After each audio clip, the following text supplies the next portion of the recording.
everyone, and welcome to Vibration, where I empower individuals to speak their distinct truth, passions, and personal message on a global online stage. I'm your host, Michelle McDonald, passionate author, speaker, and entrepreneur. And tonight I am elated to continue our topic under the media industry and also tapping into our Afro-Caribbean roots. Film is one of the most emotionally connective, empowering, and impactful forms of communication around the world, and certainly something that we can all relate to. We all have a favorite film or line that really spoke to us, whether throughout our childhood or adulthood, that truly made a difference. So, in understanding that, we can recognize that this is one of the most expansive ways to really tap into our culture. With images, words, and sounds, filmmakers can display a message and break barriers in seconds. So, here to bring another aspect of Black media that represents the African roots of the Caribbean and the Black people is Gaddy Conteh George, who is joining us from abroad. And we are so excited to have her here with us. Now, one thing that my fellow Bahamians may not know is that we have deep African roots.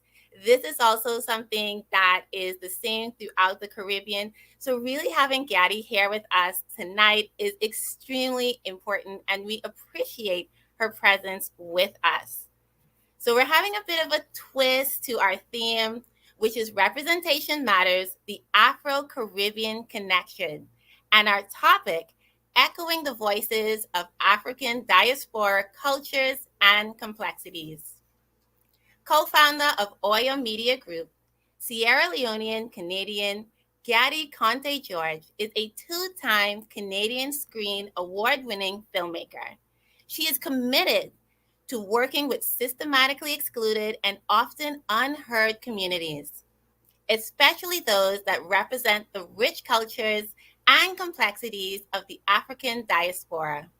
Most recently, she directed, co wrote, and co produced TV Hour Mr. Jane and Finch in 2019, winner of two 2020 Canadian Screen Awards. Her films include award winning Sundance Documentary Film Fund supported feature length documentary The Flying Stars, Best Documentary Bronze Lands Film Festival 2015, and Dudley Speaks for Me, part of the Akua Benjamin Legacy Project, Best Canadian Presentation Caribbean Tales International Film Festival 2016. Gaddy co founded Oya Black Arts Coalition, a not for profit organization that focuses on supporting Black filmmakers and entrepreneurs in the film, entertainment, and digital media industry. She is also a member of the Directors Guild of Canada, Impact, and sits on the boards of Hot Docs and the documentary organization of Canada Ontario chapter. She is currently in production producing two feature length documentaries with Oya co founder Alison Duke, co directing a documentary series, Black Community Mixtapes, and was a 2022 BPM and MIT Open Doc Labs Visiting Artist Fellow. Gaddy, welcome to the stage tonight. Thank you so much for having me, Michelle. I'm very happy to be here. I am just so honored to be able to get just a glimpse of the knowledge and experience that you have, the passion that you have for your culture and for your people truly exudes in all of the work that you do, and even just in conversation. It just so naturally flows. So I know that we're going to have a gift of an episode tonight. Your talent for filmmaking and mentorship is remarkable. Let us know, what was the spark that got you interested in this industry and inspired your journey? Yeah, I would say there was two sparks. I think my first spark was in high school. And in grade 12, I'm not sure what that equivalent is, but that was my second last year of high school. I took a course called English Media, where we looked at the media and understood media literacy, and we had to shoot a PSA as an exercise. And so me and a friend of mine, and I'm going to date myself, we went and we got a VHS recorder and went and filmed a PSA about why graffiti art is art and not vandalism. And we went to different Ah, parts of the city and shot graffiti walls and interviewed the owners of who the walls belong to and the businesses, and put a little story together. We printed out our end credits and filmed the end credits, and cut everything in the VHS tape. This is pre-digital era. definitely. And I just loved it. I love the power of creating something, being able to also advocate for a social issue and talk about a social issue and start conversations. And that just sparked in me, because back then I wanted to be a lawyer, I wanted to be a journalist, but I kind of didn't want to do those things. I wasn't sure. And then I think by the end of high school, I watched the documentary When We Were Kings, which is a Mhm. documentary about Muhammad Ali's journey, as well as the epic boxing match he had against George Foreman in Zaire. The Rumble in the Jungle, that big fight, which was beautifully documented in the 60s. And I just fell in love with the idea of you could put together these amazing images and the soundtrack and tell this incredible story and have different people piece together the story together and make something like completely entertaining, yet you get to learn and you actually get to see more of our history and culture. And so that kind of was what that sparked it for me. And that was history after that. I love that. By mentioning VHS, those of us who can relate understand how much hard work that took. Because there were, like people say, there were no apps for that, Right? right? There's There was no nothing. undo button. No, no, all hard work. And so you're actually taking the film reel and you're doing this and looking through it and understanding how to attach it was a lot. It was a lot, but it showed your dedication and just how much you wanted to get that message across. And one thing that I truly got from everything that you stated is one of the most powerful things about that was changing the narrative. Knowing that from what you were doing, you were creating a mind shift and that conversation starter that swept people off their feet. They didn't expect it. They didn't know they were coming, but it was undeniable. You can't escape it. Now we have to talk about it. Absolutely, absolutely. And I think that's what draws me to documentary filmmaking, because it's those are all conversation starters. They're always opening your eyes to something new, seeing the undiscovered, seeing a new perspective. And don't really have a choice but to have a conversation about it. And I think that's one of the things we sometimes don't understand what we need or what we want until we get it. And so sometimes we realize in ourselves, like, I want to show up better for myself, for my culture, for my community. How can I do that? And sometimes film is that answer. It is a way that you can sometimes show yourself without words or perhaps only with words. And yet it's like a megaphone to the world for what you stand for and what you want people to understand. Absolutely. I mean, people say seeing is believing, right? Sometimes you can talk about an issue, you can say something, you can say, oh, this is unjust, this is happening. And people are like, okay, it's kind of in theory. But when you see it, and when you Yes. see it unfold, like you can't close your eyes from it. You can't erase Mhm. that image, right? And it kind of almost forces you to confront things. And then those are tools that can use, like people can be entertained and forget that they're being educated. Yeah. That's one of my favorite parts of it. It's like, oh, as much as I was laughing and enjoying that thing, I learned something. And now I know something about a different culture or different people or a different topic that I never thought that I would ever be interested in. And I'm going to go now and go online and, dig more into that. And so it's a great jumping point for so many issues and so many stories. Absolutely. And I think that's a reminder that learning can be fun We often feel like when we're talking about issues or topics that seem a bit taboo, that it always has to be hostile. Do you know? It always has to be black or white, us or them. And it truly doesn't if it's just presented in a way that we can all relate to, and in some ways digest without diluting, because it's possible. Some think that it can only be one way or the other, but in a way that people can still understand, and at the end of the day walk away learning something that they can now pass on, showing that you created that impact that you wanted. Absolutely, absolutely, yeah. And I feel like when I was doing the Flying Stars, which is Hmm. a feature length documentary about an amputee soccer team in Sierra Leone. And when you see the players, so they're all amputees, either hand or foot amputation, and so the players on the field play with crutches, and so they're running down the field with these crutches. It's like incredible to see. You're like, okay, I have no excuses for any kind of exercise that I'm doing or not doing. When you see these guys play, they're incredible athleticism. And then the goalies are one hand, or they have a hand amputation, and they only have one hand to use to stop balls. And so their incredible athleticism is what draws you in. But Yes. it's a story about them overcoming PTSD from the war. It's a story about them overcoming the situations they're in, which is generally poverty, of the discrimination they face as differently abled people. It's a portrait of Sierra Leone for people to see, this beautiful country that is always, I guess, shown in a light of war or Ebola, or these are the different things that people, that Sierra Leone gets headline news for, and not the beauty of a country, and not these breathtaking beaches and landscapes and heartwarming people who are just so kind and hardworking, and then the culture, and we don't get to see that normally. But the entry point is amputee football, but then you get all these other things when you go on the journey. Absolutely. And when we met at the UN MTO Caribbean event and I saw the trailer for the Flying Stars, that absolutely captured me like right away. Firstly, I love soccer.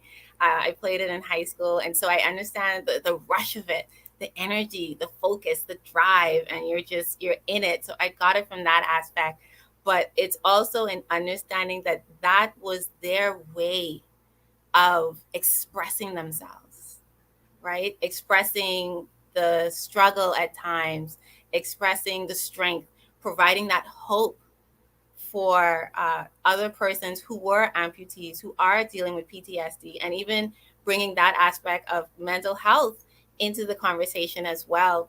And so I was absolutely speechless. It was certainly one of the things that I most remembered about our first meeting, and it stayed with me. So I appreciate that you brought that tonight, mentioning it and showing that you wanted Sierra Leone to be known for what it is, for its culture, for its people, what it brings into the world, and not necessarily the headlines, because headlines can be very distracting. Right, and it's always, there's nuances beyond that, and then what is beyond the headline? Yes. It's like after the news cycle, then what? And that was another Mhm. thing, because the amputees, when there was a time of war, all the news cameras were all taking photos and putting them on front covers and giving them all this attention, and then the next news cycle they're on to the next disaster in another country around the world. And then what happens to these guys? Yes. Where do their lives go? So it's definitely that. And then also showing the community, the Mhm. community that they formed, and the brotherhood that they formed, and the sisterhood, is just so important. And that's like one of the magical things of sports, Yes. right? And I think that is always shines through when it comes to sports. So to show that was also important. Definitely. And one thing I wanted to ask, just being there, seeing and capturing those emotional times and moments on screen, how did it feel to be a part of that in real time? And then also reflecting on that when you looked at your film. Yeah, I mean, it was incredible. So I'm originally from Sierra Leone. That's where I was born. But I came to Canada as a toddler and lived here and grew up here. And so my first trip back to Sierra Leone was the first shoot for this film. Wow. So it was a homecoming on many levels, to see family, that some family I've never met, some family I barely remember, some family I hadn't seen in many years. But because it faced 10 years of civil war, there was a 10-year period that there wasn't even a possibility to go back, right? uh, when I was in my teens. So to seeing that, and then plus I didn't have any memories because I left so young. But there was a part of me when I got there, I said, wow, I felt like I was home. I didn't feel like I was in a foreign country. For the first time, I was like, I fully understand myself. I fully understand my siblings. I understand why we do certain ways, because I still grew up in a Sierra Leonean household. My parents were new immigrants to here. So we still ate Sierra Leonean food. There's so much of the culture that was still practiced at home. So going back there, I was praying that something would trigger in my mind and some memory would come back, but the familiar was just there. Yes. Like there's so much of me I understood, and I'm like, and then getting to know cousins was another beautiful thing. So to go through that while also filming and getting to know the Mhm. team and the players was just it was so special. And that we filmed for 2 years. I was going back and forth for 2 years, and then we spent another 2 years editing the film before it was finished. So it was a long process to really get to understand what was the story that we captured from everything we Yes. filmed. Because so often documentaries are made in the editing process, as you piece together what you shot, what you imagined, and then what you capture, and then what you edit, or kind of it always evolves and it always grows. um so yeah, so it was just incredible, and just a wonderful journey that really, I think, just solidified the connection to back home. Absolutely. And I am so thankful that you had that experience and that you wanted to step into that. I know for some persons it can just seem scary to go back and to even kind of fear like maybe I won't have that connection. So I truly applaud you for taking that step and being able to experience both of those things at the same time. Right, no, absolutely. And like bohemians around the world, find your way back home. Yes, Like there's nothing like home, and I think absolutely. there's always that connection, those little things, especially like you can always hear your parents, and that is a connection enough to take you back home. Definitely. And I really like how you gave us that insight, right, into being a filmmaker. You mentioned that documentaries or docu-series come together during the editing process. And so us as viewers, we wouldn't understand that originally, right? We think it's kind of cut and dry and you already know what it's going to look like. You have this plan and it's like, okay, we're shooting these and it's just going to come together and just but I really like how you mentioned that it evolves and it grows. And it's because it's part of a vision. It's not just a plot, it's a vision of what you want to be seen, understood, but most importantly, taken away. Because that is the clincher at the end of the day. How do I want my audience to feel? And what do I want them to walk away with? Yeah, absolutely. Like I need to remember his name, but there's a filmmaker who once said, if the story you started with is the story you finished with, and this is in terms of making a documentary, if the story you started with is a story you finished with, you were not listening. Mm, And I take that to heart, because and so like Mr. Jane and Finch, which was my last major directorial project. That film, it was about an 80-year-old community activist, Winston LaRose, and he had been documenting the Black community in Canada and around the world for the past 50 years. And he had all this amazing archive, from 8 millimeter to VHS to mini DV, every format, DVD, digital. Like he'd just been filming, and he'd gone around the world, from England to Senegal to Ghana, to Guyana, Jamaica, across the US, across Canada, and just filming the Black experience and this incredible archive. And so I started out to make this film about that. And Mm-hmm. as I got to know him and got to see him in the community that he does his activism work in, called Jane and Finch, that's the intersection in Toronto, Jane Street and Finch Avenue. Mm-hmm. And it's a neighborhood that has a really negative stigma. It has a high immigrant population, it has a high Black population, and for many reasons, mostly due to poor city planning, it was never developed as an area to thrive, to have community centers, and but it just had a high population, and due to that, for a time period, it had a high crime rate. So it has this really negative stigma to this date, even though a lot of those issues are not the case right now. And so, as I was developing the film, I started to realize I'd walk around the community with him, and everyone would be like, "Hey, Mr. LaRose, Mr. Jane and Finch, Mr. Jane and Finch. Hey, how you doing?" And everyone just really respected this elder, um, and and so I started to think, okay, well, can I tell the story about his archive if I ignore this other part of this man and this incredible work he's doing? No, I can't. So I started integrating that into the film. And then right before we went into official production, he announces that he's running for city councilor, in our election, in our municipal election. Mm-hmm. And so I'm like, okay, well, that changes everything. So the story ended up shifting completely and became a journey of him running for city council to fight the gentrification that was happening in the Jane and Finch community. And then we use his archive in order to tell his own personal story and the story of the development of Jane and Finch. So we were still able to use the original intent, which was to do a deep dive into this man's archive, but then real life happens, and we had to follow real life, and Yeah. so that ended up being Mr. Jane and Finch. So I was definitely listening. Absolutely. And as you stated, that's a wonderful example of evolving, understanding the story, understanding the message, and knowing exactly what you wanted to walk away with. And so I love that, and especially all of the realism of it as well. Because that's what gets you. That's what it's all about. I wanna think. I wanna see. I wanna feel. I wanna hear that I'm there and I understand, even though I've never met this character before. I want to be there. That's what it is.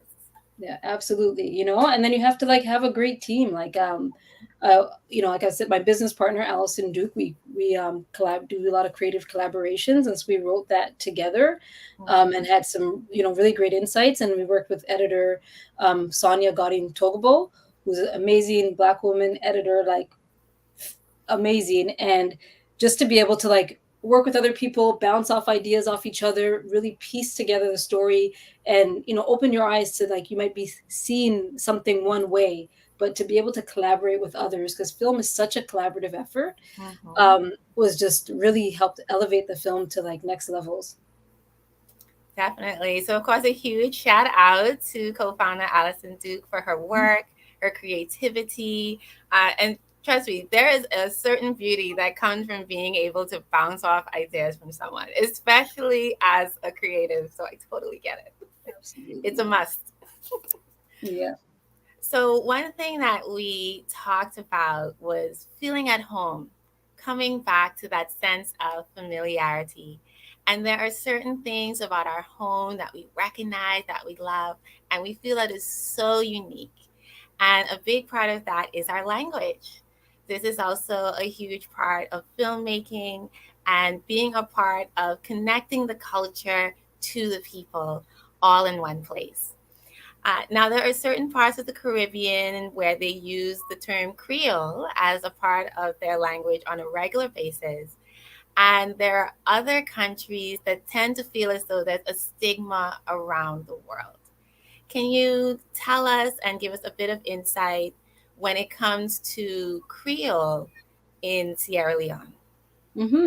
Yeah, and I love this because I feel like it's something that I wish the African diaspora kind of embraced and understood and really cherished. Like, so my husband is from Barbuda, sister island of Antigua and Barbuda, Mhm. and so I spent a good amount of time on in those islands, and going, and I said, when the first time I went to Sierra Leone, and I'd been in Antigua prior, I said, if I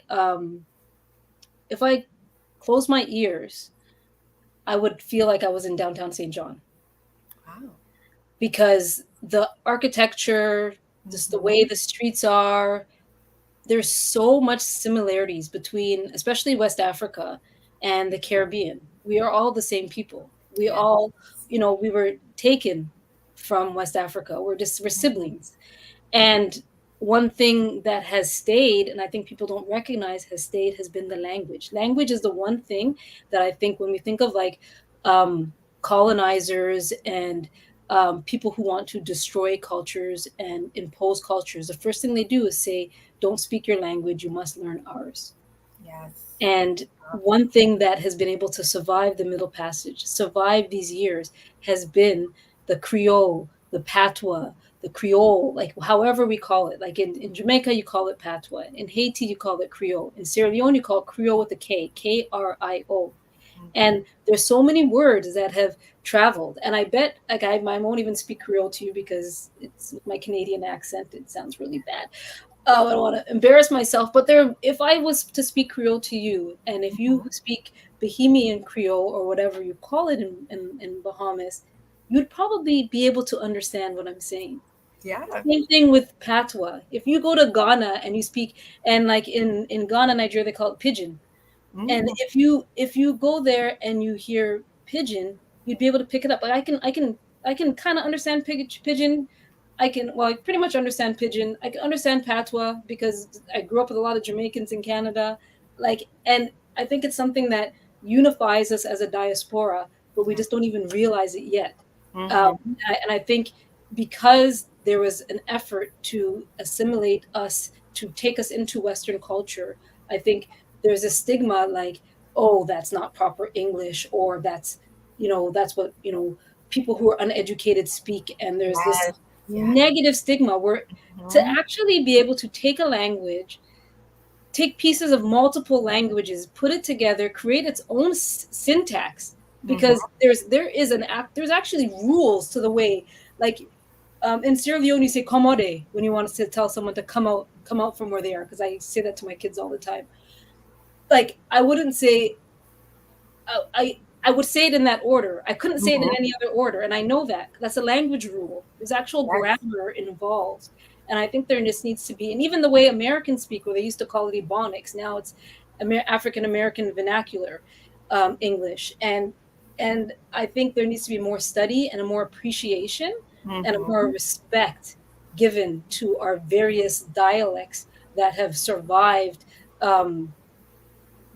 Colonialism. It Mm-hmm. survived the slave trade. It survived the genocide of our cultures. And I think we can, and I'm proud of it. Like, I wish I spoke better Creole, and I need to practice more of that. Yeah, Yeah, and as you stated, this is something we should be celebrating. Like this is ours from our country. This is ours from the Caribbean. There are so many other parts of the world that can no longer say this. They can only hope to find a book, some sort of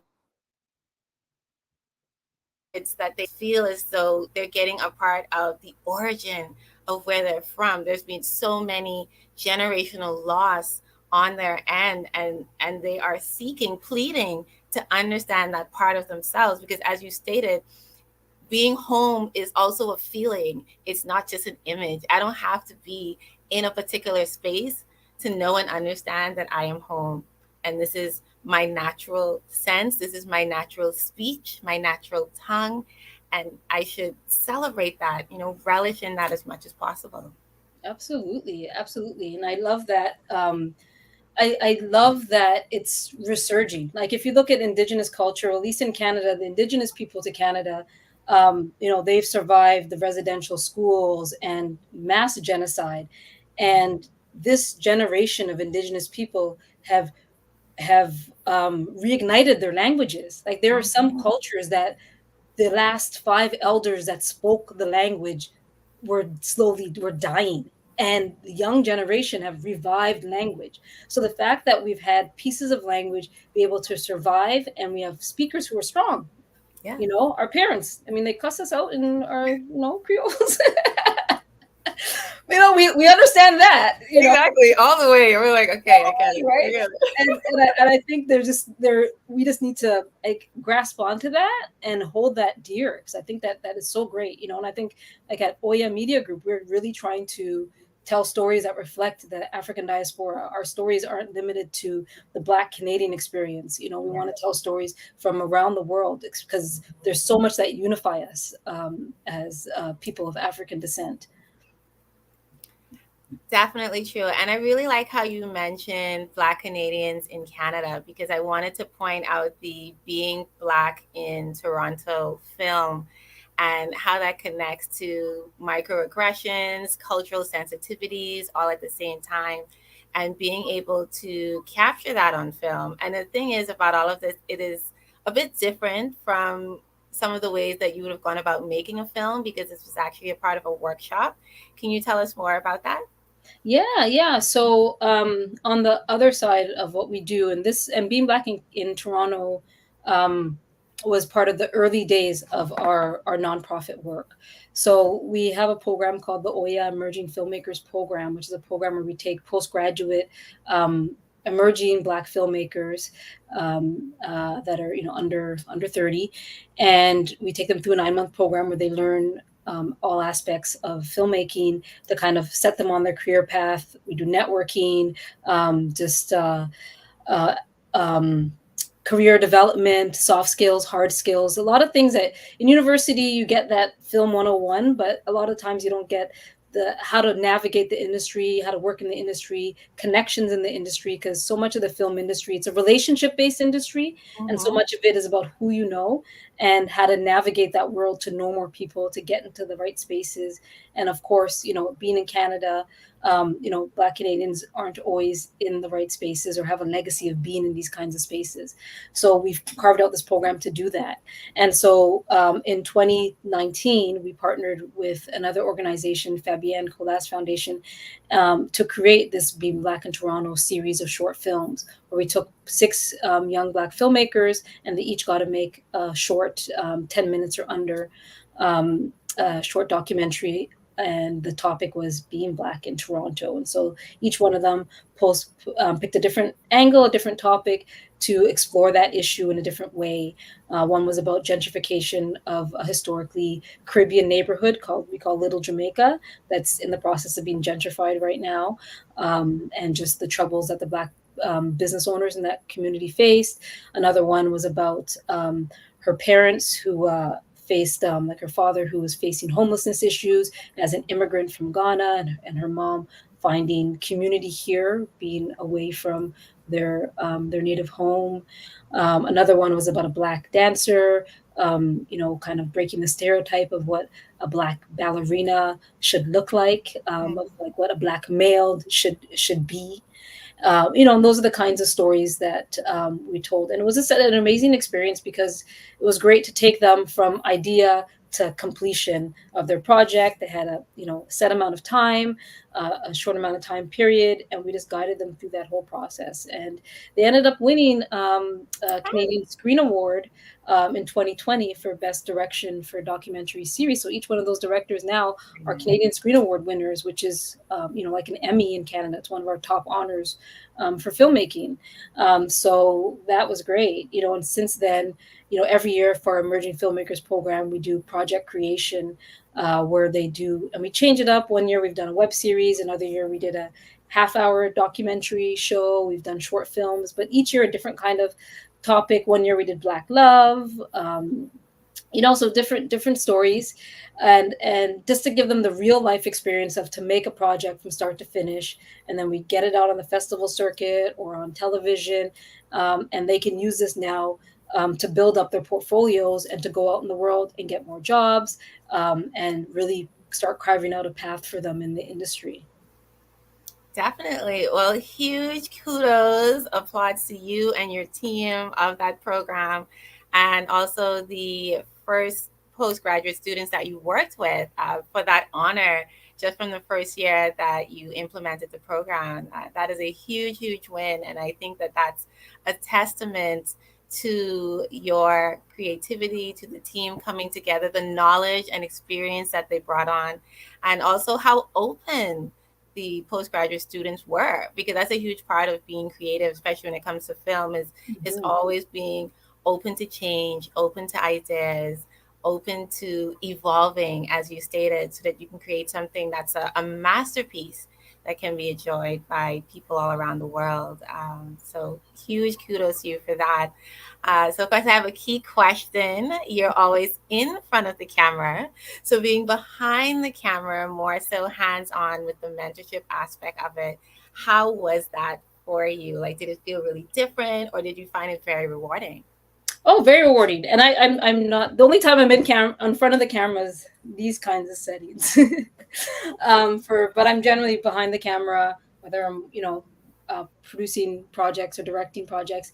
But to work, it's fun, producing and mentoring, because then I can just kind of, let them toil with all the hard work of, working on the concept and the creation, and I can just give feedback to steer them in the right direction, make them think about different approaches and how they can be more creative, or tackle, different issues that they might be facing, or problems like, oh, my subject, or the person they want to feature in the film is no longer available. What do I do? How do I do this? Or I don't have this location, or I'm stuck, or it's not quite the story I thought it was going to be, and it's like, that's okay. And a lot of the times it's confidence building. I find, early in people's careers, I find that there's just a lot of confidence needed in order to, Yes. tell these stories, in order to make decisions. Like, Mhm. a lot of it is just that decision making.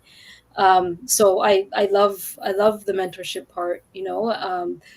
A lot of our programming, and so basically we had our emerging filmmakers program, and then that was the second year we did it, and now we're entering our sixth year of doing it. But in 2020, and that was a trajectory of it. We actually created a non-for-profit organization, so we formally have a space to do more mentoring and more career development and support to Black creatives in the film industry, through Oya Black Arts Coalition, or otherwise known as OBAC. And now we're an actual registered charity, so we can continue having a permanent, organization that does this kind of work, because we love to do it.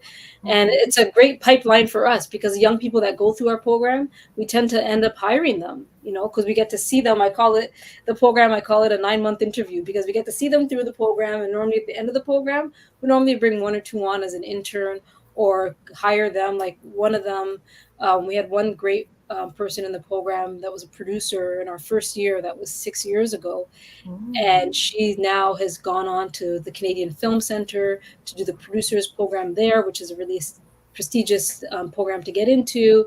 And Mhm. they're a working producer in the industry now, and so we hire her to help produce our projects, or production manage or coordinate, and help work on our projects. So it's been great. It's a great pipeline, Mhm. not just for the whole industry, but also for us as a production company, because I think people often think that when they hire young people, that the quality of what they might make might diminish. Mhm. But like Mr. Jane and Finch is a testament to that.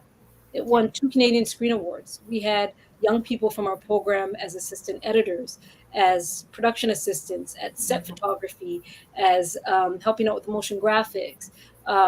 We had them in various positions, gaining that valuable experience, but also giving their own input. And it did not diminish the quality of our projects at all. So I always tell people that, because, working with young people is not a risk, it's an investment, on both Mhm. ends. On both ends, I learn from the young people we work with. Although I have a baby face, I've been in this industry for over 20 years now, and sometimes I feel very out of touch with what young people are talking about or interested in, and having young people around me keeps me on my toes, Yeah. right? It's, That is a really great point, and I really like how you emphasize the youth and supporting youth development, and meeting them where they are, but still not pacifying them. So it's like, I understand what age you're at. I understand what you've been exposed to within the curriculum. I may even understand your expectations or misconceptions of the film industry. But on the other hand, I am open to pouring into you and learning from you at the same time. We can do something beautiful together if you trust me. This can be a very rewarding experience. And at the end of the day, if I truly believe in everything that you showcase to me, I will put more of an investment in you by hiring you. Now, that may not be something that you actually say outright, but the fact that you are willing to work with them freely, honestly, openly, that makes a huge difference. Absolutely, absolutely. And like I said, most of the times it's confidence building. A Yeah. lot of the times they have the skill, but they're always a little hesitant to make the calls, make the decisions, because it's the first time they've had to be in that scenario. Where for me, it might be my 20th time, my 100th time in that scenario. So of course I can think about, okay, these are the normal scenarios. These are the normal ways we deal with it. But sometimes when it's the first time you have to deal with something, there's just, so it's like just giving them that extra confidence, saying, you know what, yes, that's a good call. Or what would you suggest? Yeah. Oftentimes we say, come to us with 3 solutions when you have a problem. So get them to start critical thinking, start that problem solving, right? Because a lot of times filmmaking, majority of producing is problem solving. Directing, you get the creative side, but producing Mhm. is problem solving. So yeah, That's a really good example because, sometimes we can get really wrapped up in the theory aspect of something that we've learned about an industry or a curriculum that we have a desire for, right? So we're like, okay, I have the theory part of it hands down. This is what I'm going to walk into to start my career, and I should be successful. But as you stated, the practical aspect of it is actually real life, understanding how to implement that into your career. So it's not just about personal problem solving and critical thinking, but hey, this is a big part of being in the film industry. You have to be ready. absolutely. Yeah. Absolutely. Yeah. No, I agree. I agree. Yeah. But yeah, and I find that once they get that and they're off, and we call them our babies, and they're all growing up now, and Yeah. doing incredible work. And it's just so great to see that career, like so much of our programs are just based on what would have helped us when we were that age. Yeah. And then we kind of try to create that thing, so because yeah, just the little there's such little things, the little interventions that Mhm. help so much. Definitely. That was a really, really good point. So you had mentioned partners when you talked about different programs or film projects that you had done. And on the website, it emphasizes a lot of different collaborators or partners that you've worked with. When we think about it, unity is one of the greatest ways that we can accomplish the same thing but have a wider impact. Have you found that with Oya Media Group, you having a wider audience reach or impact has something to do with being connected to partners? Absolutely. Like I think well, partners help us, raise funding and Very important. make things happen. So like a lot of our partners, from broadcast partners, funding partners, and then even just the collaborative partners we've had, have definitely helped us on that side, and on the nonprofit side. Um, and and and then also, because once they've bought into you, they want a return on their investment. They want a return on their time and the money that they've put in, or whatever the support is in that partnership. So they're more likely to help promote and advertise and share what you've done, because then they're also part of it and they also helped create it. So I think absolutely. And then making those kind of strategic partnerships to kind of help reach out and expand audiences, like for like Flying Stars, as well as I think Mr. Jan and Finch, um, or Flying Stars, like on Quelly TV. Quelly is an online platform, one of the best online platform for Black content out there. If anyone wants to go there, quelly.tv. Um, they play content from across the African diaspora. And so Flying Stars went on their platform really early, probably around 2015. One of the first films was on their platform when they first started, and it's run by Black women based in the U.S. And which I think is incredible. I'm such a supporter of that, and that has allowed Flying Stars to get play around the world past the broadcast window. I mean, it played on like Al Jazeera and different channels, but to have it on there has expanded its reach to places around the world. And I think that's so important, and like same with like film festivals, like Mr. Jane and Finch has gone to film festivals around the world, Mhm. um, and especially to get access to like the Caribbean and things like that is just, I think, so important to partner up. You can't do everything alone, and nor should you. Like what is that saying? Um, you want to go, I can't remember, distance you on your own, but if you want to like go far, Mhm. you go together, right? Yes. and Mhm. and like even with Oya Media Group, Allison and I founded Oya just 4.5 years ago, and prior to that we both had our own production companies doing our own thing. I ran my production company for over 10 years on my own. I felt like I got to a certain point where I could only work on so many projects at one time because it was me, and then I would hire Mhm. different people to work on projects, but to manage it all, it was just me. And um and so I got to a ceiling point where I wanted to make bigger budget projects that had a further reach, and I knew I couldn't do that alone. And same with Allison, she got to a point where she was making projects and was hitting a plateau for the kinds of projects that she wanted to make.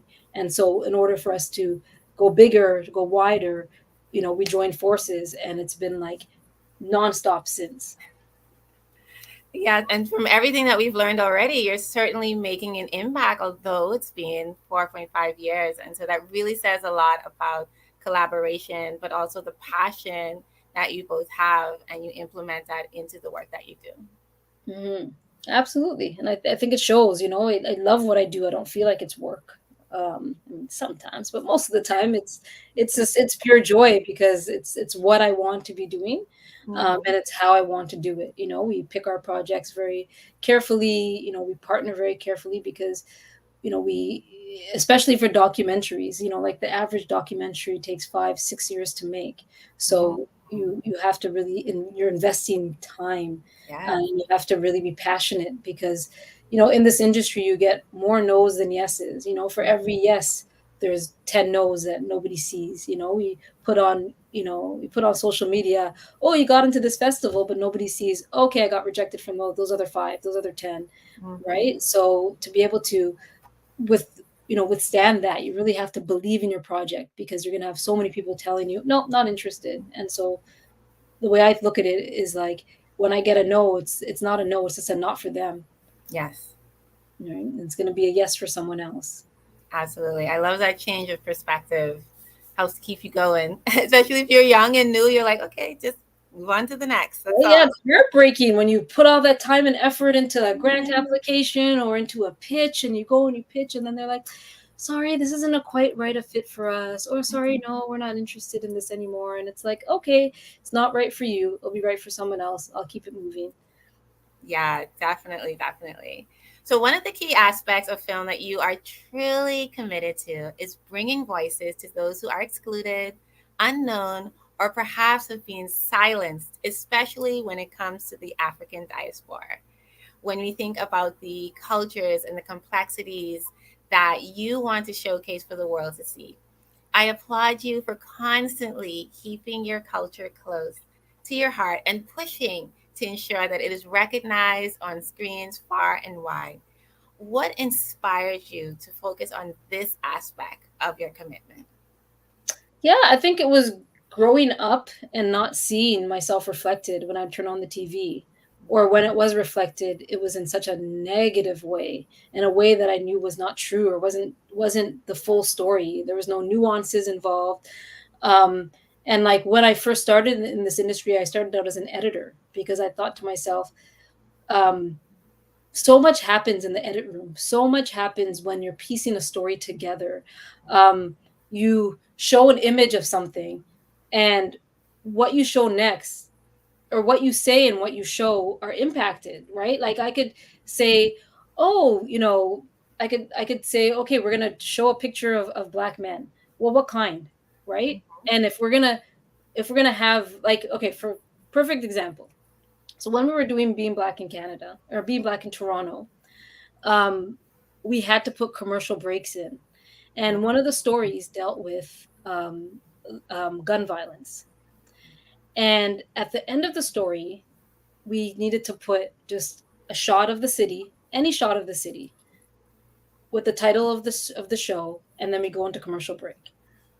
Well, we had a beautiful shot in Little Jamaica of a mural wall that had it was a homage to all different reggae artists that had recorded in that neighborhood back in the 80s.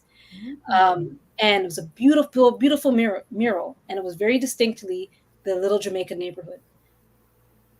One of the broadcasters said, "Oh, why don't you put that image of the beautiful mural for that commercial break?" And I said, "Absolutely not. We just told a story about gun violence. We don't need to show a story about gun violence that happened somewhere far away, not even in that part of the city, and then cut to an image of Little Jamaica, so people subconsciously are going to think gun violence, Little Jamaica." Oh, yes, the psychology of it. It's the psychology of it, right? It's like the way you order clips, and they were just like, "Oh, I didn't even think about that." I said, "I know." Yeah. Right. And it's just like, so this is why editing is so important, and telling our own stories are so important, because these are the critical things that we have an eye for that others might not see, like they were just like, "Oh, it's a beautiful mural," and I'm like, "But it's beautiful, but look at the lasting effect, look at the impact it might have subconsciously. Someone is, you put those two together, you're making an association, and they do not need to be together." So that's why I got into editing, and then that's what led me into the, further into directing and producing, and all of that, because that that's what I want to debunk, because there's so many nuances in our stories, like, and also I think growing up as a, an African immigrant in here in Canada, people asking me, "Oh, did I wear shoes where I'm from? Were there fruits where I'm from?" Things like that, where on the TV all they see is, at the time in the 80s, famine in Ethiopia. Yes, famine in Ethiopia, but Sierra Leone is miles away from Ethiopia, and it's just, we're the same continent, but we're different countries, and the experiences are different. But if that's all they see coming from Africa, it's like people think Africa is one country. It's like, that's why we have to tell our own stories to make sure that this narrative changes. Very true. And I really like that you were transparent enough to share that personal experience about migrating into Canada and having to deal with those types of questions and misconceptions on a regular basis. And it just really shows how the Caribbean is connected, because Bahamians have a similar story. So when we go to the US or other parts of the world, they're also like, so do you get to your home on dolphins? Do you wear like straw skirts? Do you have internet or advanced technology where you're from? And so in your mind, you're just kind of like, well, why would you think that anyway? Do you just see us as a small island and we're part of the Caribbean? And so you just feel as though, we're not developed in any way. And it's just, you have to kind of reach a place where it's like, okay, I want to answer this as like educated and knowledgeable as possible, so that they walk away with the right message. Exactly. Like, okay, this is what the Caribbean is about. I know now not to approach someone from the Caribbean with this type of perspective. And then if I really want to know, like just a genuine question, I can ask it in a certain way. Right, to gain knowledge and show that I really truly do want to understand. I am seeking knowledge rather than judging. And so it's just so interesting that you reflected on something that is just so parallel. Yeah, absolutely. Absolutely. And I think it happens too often. Yes. Too often. There's not enough of, like, I think America is so great at exporting what American life and the American lifestyle and the American dream is, but they also export, I think, a stereotype of everywhere else in the world. And I think right now it's such a great time, because all these online streamers and the Netflix and the Disney and Amazon Prime and all these places are now actually telling local stories, and they value local stories told by those who actually are in those places. So I think this is such a great time for Bohemian stories to be exported around the world, and just stories around the diaspora and to be shared across the diaspora. Just like Nollywood, I think has found its home. I'm assuming Nollywood has found its home in Bahamas as well. Um, and all those Nigerian movies where we're getting a Mhm. piece of like that culture is Definitely. is definitely being exported around the world. But I think we just need more of our stories exported and treated, and told by us. And I think that's Mhm. the key, not just us as actors, but then other people still writing the scripts and producing those stories. I think we need to be writing the stories, producing and directing the stories behind the camera in all the positions because they all influence. Your Yes. camera operator, you don't have to like that shorthand of being able to work with people who are from the culture. You don't have to explain why things have to be in a certain way. They just know, they get it. Mhm. And Mhm. it elevates things because now you're not on that 101 of explaining the basics. You're now already past that, and you can go deeper into the culture and deeper into the nuances of your culture and be able to share that with the world. Definitely. And your example, as well as mentioning Nollywood, really shows how having that cultural background truly makes a difference, because those who are not familiar with that background, they overlook so many valuable things, but subconsciously and not intentionally, they twist the narrative or the image of the beauty of what can truly be shown through that film. And so I really, really appreciated that example. It shows the value of cultural expertise and knowledge behind the camera, and that is huge. It's priceless, actually, and that's something that we should continue to be aware of within the creative and media spaces around the world. So we had talked about the Oya Black Arts Coalition and being able to provide that support for Black professionals in film and also entertainment and digital media.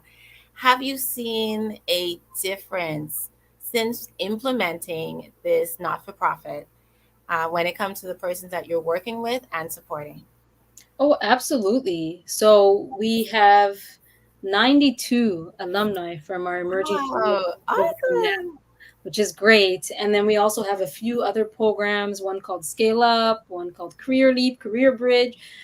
So we have multiple programs now, and we have more alumni from those other programs as well. And we're just, we're definitely seeing the impact. Like like we've had participants tell us that they feel like our program is like their own version of a grad school. We've had people saying that, oh, once they have Oya on their resume, it has got them jobs, because people know that they've come through our training. We've had participants or alumni from our program premiere at some of the top festivals in the world and go on and work on bigger productions or producing projects on their own. So there's been tons of success stories. I feel like we're definitely ushering or part of, you know, people working to usher in this new generation of filmmakers, Mm-hmm. that are actually, making an impact in the industry, that are being seen, and that are, getting work. Many have joined unions and are Mm. just constantly working on shows, or some that, we want to hire, we can't even because they just keep on, getting scooped up by other people. So the impact is definitely there. And I think, we started the program in 2018. And then 2020 happened with the death of George Floyd. And, Canada is, amongst, many countries in the world, and people in the world woke up to what Black people truly experience on a daily basis, those microaggressions, just the discrimination, the exclusion, the lack of opportunity. And so a lot of new programs and a lot of opportunities have sprouted since 2020, which has also, I think, helped allow us to grow because we were already doing that work. We were just now able to do it, with even more support and even, more exposure as we grow. So we're definitely seeing an impact, but I feel like we're just getting started on that. Yes, and you and your team should be proud. Oya sounds like a rite of passage. Once that is there and they've experienced it, like that's certified gold right there. And it also really, I think one of the things I think early on we didn't realize was happening was Mhm. this community that has been Yes, created. yes. And like we're seeing people from our first year work with like I messaged one person, he was in our second year program, and I see him on set directing his own short film, and I see that his producer is someone that was in our program but from our third year program. And so I just messaged him, I said, did you guys know each other before our program? And he's like, no, they met through our program, and now they're working as producer director on their own short film. So Wow. we're really helping to foster a community, like, and we tell them, like, get to know not just the people in your cohort but in the year before or the next year that's coming, because it is a community, and we've seen several of them move on to go on to collaborate with each other. And this industry can be so lonely at times, although it's such a collaborative industry. So to be able to have other people who are going through the same thing you are, I think is so important, and to grow with others. Like there's people who I met, in my early days in my 20s, who we would work on each other's projects for free. And now, I can pay them, we can work together, or they're off in LA making big projects. I can't even book them. But, we've kind of grown together, and then now some are decision makers, and we've kind of all grown together. And so it's beautiful to see that these emerging filmmakers are now going to develop and grow together, and have community and have people to grow with. Absolutely. And that also emphasizes what we mentioned about unity and how we can experience and achieve so much more together. So the fact that they started to create their own community and they kept it going really proves how much more we can do, but also how much of a ripple effect Oya has made already just through those persons. Yeah, absolutely. Like we like to say, stronger together. Mhm. And it's, simple, corny, whatever, but it's the truth. We're stronger together. And I think, too often we're pitted against each other. We're told that there's not enough to go around, and there's Mhm. always enough. There is always enough. And we don't have to be in competition with each other. We can collaborate, we can support, we can champion each other's work, and we can all grow and get to that point we want to reach. Definitely. Very, very good point to keep in mind. So, you had talked about the microaggressions and sometimes how the film industry can be lonely. There was a film, Real Black, Our Stories, which is a very powerful statement in itself. And from the trailer alone, it seems to focus on breaking barriers that Black filmmakers have in Canada and exposing the harsh, real realities. Do you believe that there is a way that the realities in this film that we are able to see with our own eyes and understand through the images that can evolve when it comes to being a Black filmmaker in Canada? Yeah, absolutely. I mean, so the film Real Black, our film story. So that was our third year emerging filmmakers project, and that was created by. So that came from. I was mentoring our documentary group of filmmakers, and there were six of them: Tristan, Alex, Ayan, Eni, Layla, and It's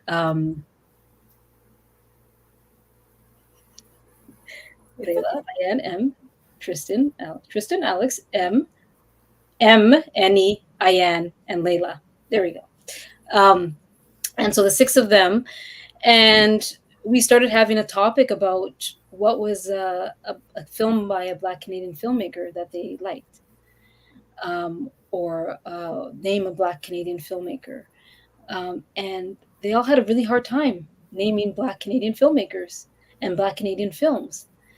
And so I said, let's look up for fun, because I bet I wanted to shock them. I said, when was the first film made, feature length film made by a Black filmmaker?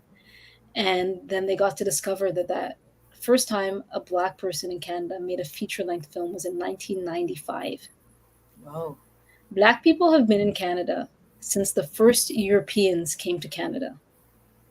And the first time a Black person made a feature length film in Canada was 1995.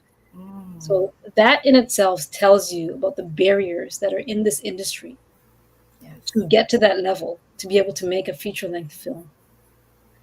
So that was, and then the first time a Black person made documentaries in Canada was in the 1970s. Mm. And that was by a woman named Claire Prito. And so they ended up making a documentary interviewing her and the first Black woman to ever make a feature length dramatic film, Christine Brown.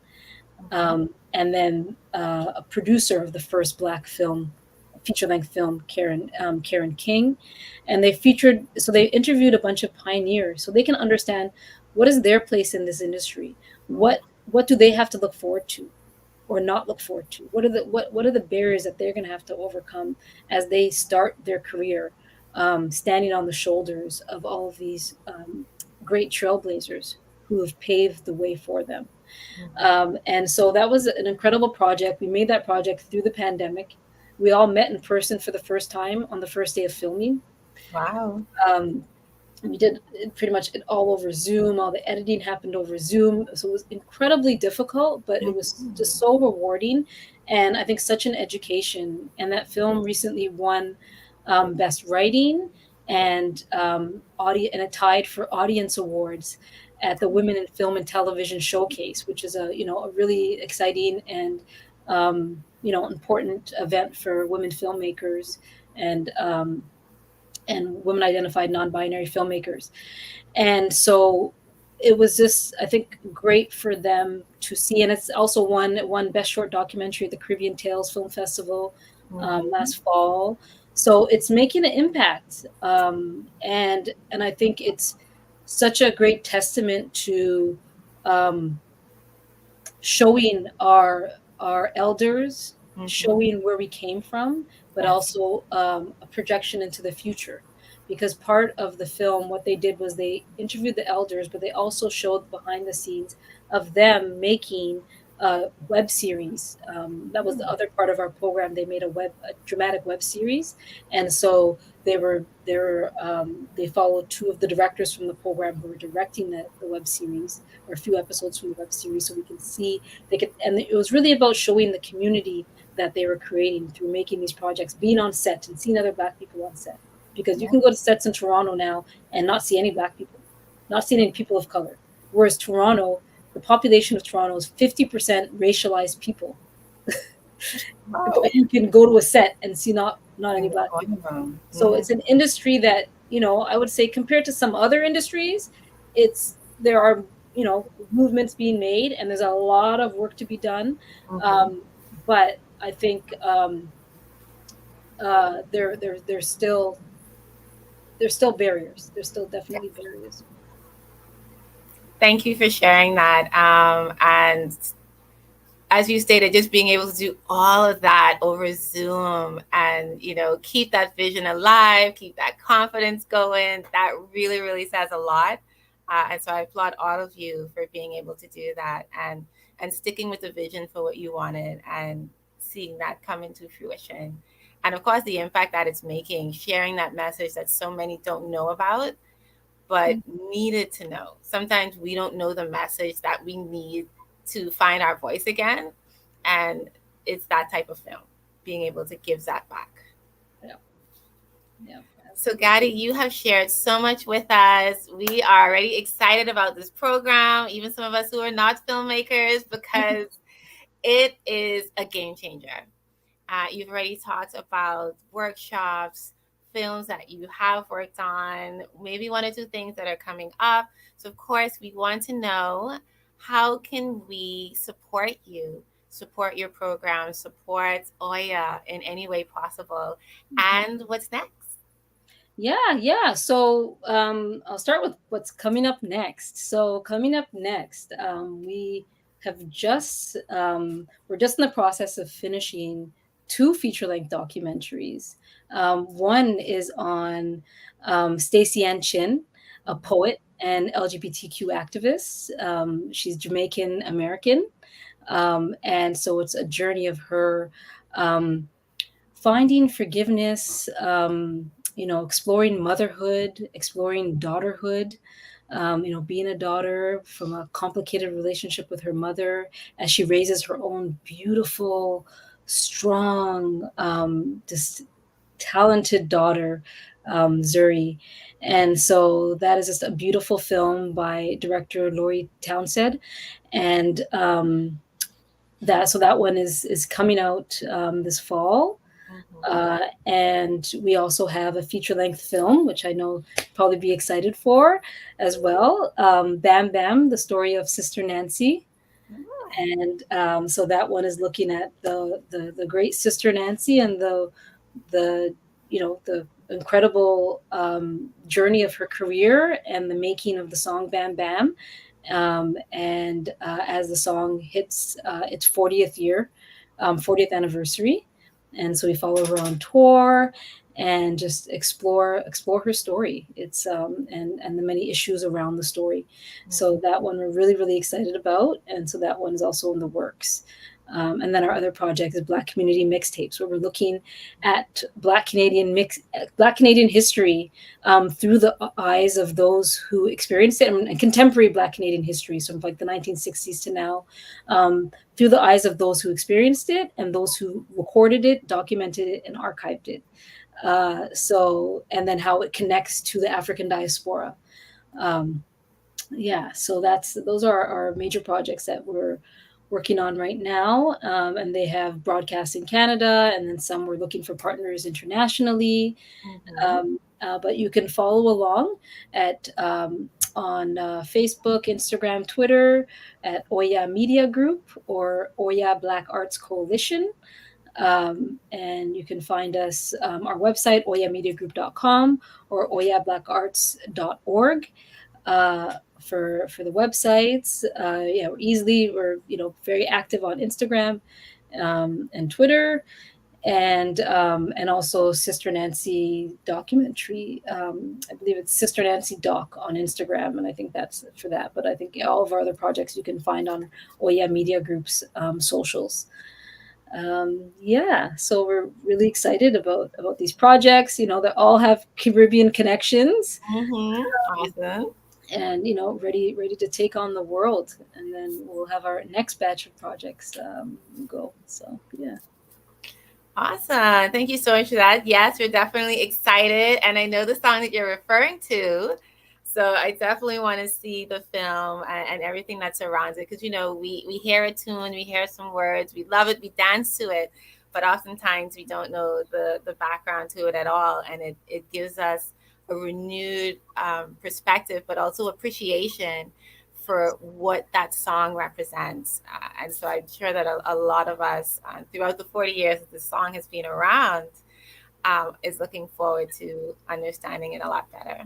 Absolutely. I mean, it's the most sampled reggae vocal in history. It's been sampled over 150 times, in every genre, every decade.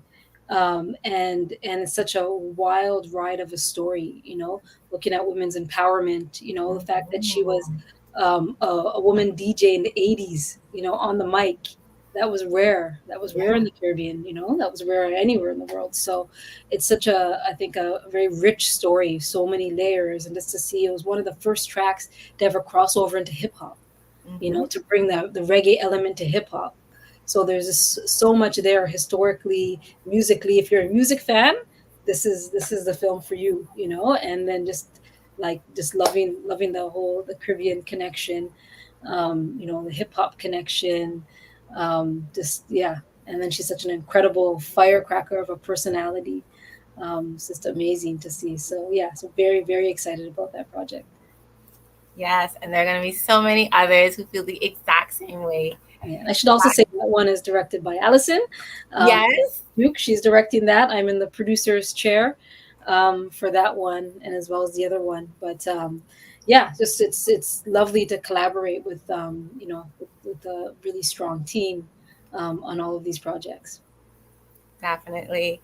Gaddy, thank you so much for the insight that you've provided with us tonight. We have felt your fiery passion through and through this entire experience.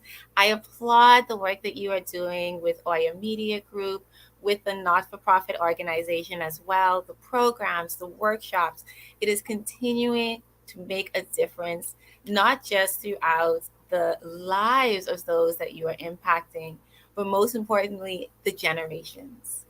Tapping into youth development, having that community being created, bringing along that constant culture of the West African diaspora, raising the flag, carrying the megaphone, shouting it from the rooftops, keeping that alive, and also understanding, especially in filmmaking, where understanding cultural complexities truly comes into place. And knowing that it is certainly a huge aspect of impactful filmmaking when it comes to culture.